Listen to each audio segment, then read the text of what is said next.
Matthew orí 2. Nígbà tí a sì bí Jésù ní Bethlehem ti Judea nígbà ayé Hẹ́rọ́dù ọba, kíyèsí, àwọn amòye kan ti ìhà ìlà oòrùn wọ́n wá sí Jerusalem. Wọ́n béèrè wípé, níbo ni ẹni tí a bí tí í ṣe ọba àwọn Júù wà?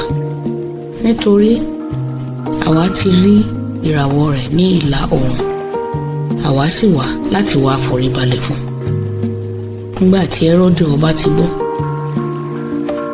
ara rẹ̀ kò lélẹ̀, àti gbogbo àwọn ará Jerusalem pẹ̀lú rẹ̀.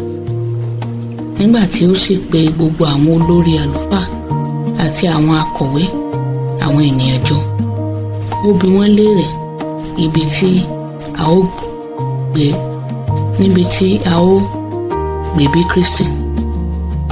Wọ́n sì wí fún un pé ní Bethlehem ti Judea ni, nítorí bẹ́ẹ̀ ni akọ̀wé rẹ̀ láti ọwọ́ wòlíì ni wá.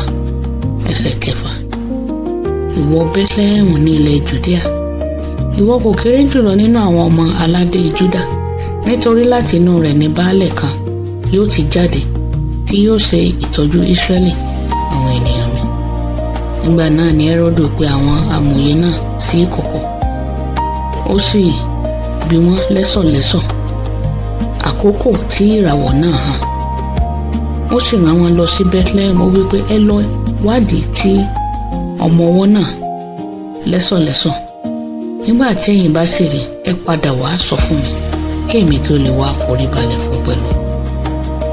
Nígbà tí wọ́n sì gbọ́ ọ̀rọ̀ ọba, wọ́n lọ sì wò ìràwọ̀ tí wọ́n ti rí láti ìlà oòrùn wá. Ó ṣáájú wọn títí tí ó fi wá dúró lókè ibi tí ọmọ ọwọ́ náà gbé wá. Ẹsẹ̀ 9.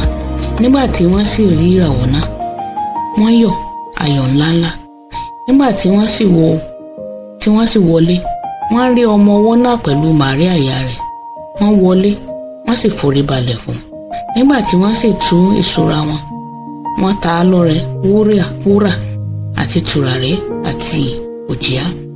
Bí Ọlọ́run ti kìlọ̀ fún wọn ní ojú àlá pé kí wọn kí ó má ṣe padà tọ̀ Hẹ́rọ́dù lọ mọ́, wọ́n gba ọ̀nà mìíràn lọ sí ìlú wọn. Ẹsẹ̀ 13. Nígbà tí wọ́n sì lọ, kíyèsí, áńgẹ́lì Olúwa yọ sí Jósẹ́fù ní ojú àlá, ó wí pé, dìde, gbé ọmọ ọwọ́ náà pẹ̀lú ìyá rẹ̀, kí o sì sá lọ sí Íjíbítì, kí ìwọ kí ó sì gbé ibẹ̀ títí èmi ó fi sọ fún ọ, nítorí Hẹ́rọ́dù yóò wá ọmọ ọwọ́ náà láti pa. Nígbà tí ó sì dìde, ó mú ọmọ ọwọ́ náà àti ìyá rẹ̀ lóru, ó sì lọ sí Íjíbítì. Ẹsẹ̀ 15. Ó sì wà níbẹ̀ títí ó fi di ìgbà ikú Hẹ́rọ́dù, kí èyí tí Olúwa wí láti ẹnu wòlíì nì kí ó lè ṣẹ pé ní Íjíbítì ni mo ti pé ọmọ mi jáde wá. Ẹsẹ̀ 16. Nígbà tí Hẹ́rọ́dù rí pé òun di ẹni ìtàjẹ lọ́wọ́ àwọn amòye,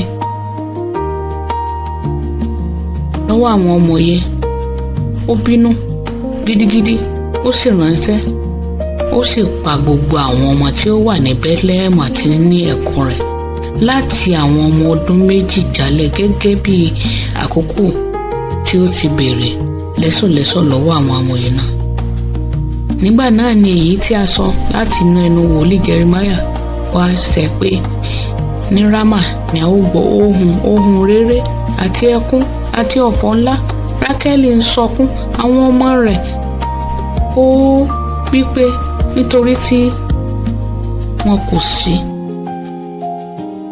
Ẹsẹ̀ 19. Nígbà tí Hẹ́rọ́dù sì kú, kíyèsí, áńgẹ́lì Olúwa kan yọ sí Jósẹ́fù ní ojú àlá ní Íjíbítì, wípé, dìde, mú ọmọ ọwọ́ náà àti ìyá rẹ̀, kí o sì lọ sí ilé Ísírẹ́lì, nítorí àwọn tí ń wá ẹ̀mí ọmọ ọwọ́ náà láti pa wọ́n ti kú. Ẹsẹ̀ 21. Ó sì dìde, ó mú ọmọ ọwọ́ náà àti ìyá rẹ̀, ó sì wá sí ilẹ̀ Ísírẹ́lì. Ṣùgbọ́n nígbà tí ó gbọ́ pé Ákíù jọba ní Jùdíà ní ipò Hẹ́rọ́dù bàbá rẹ̀, ó bẹ̀rù láti lọ síbẹ̀. ẹsẹ̀ 22 máa tún kà. Ṣùgbọ́n nígbà tí ó gbọ́ pé Arákùláò jọba ní Júdíà ní ipò Hẹ́rọ́dù bàbá rẹ̀, ó bẹ̀rù láti lọ síbẹ̀. Bí Ọlọ́run sì ti kìlọ̀ fún un ní ojú àlá, ó yí padà sí apá Gálílì. Ẹsẹ̀ 23, the last verse of Matthew kejì. Nígbà tí ó sì wá, ó jókòó ní ìlú kan tí à ń pè ní Násárẹ́tì, kí èyí tí a sọ ní ẹnu wòlíì kó lè ṣẹ pé a ó pe ẹni ará Násárẹ́tì.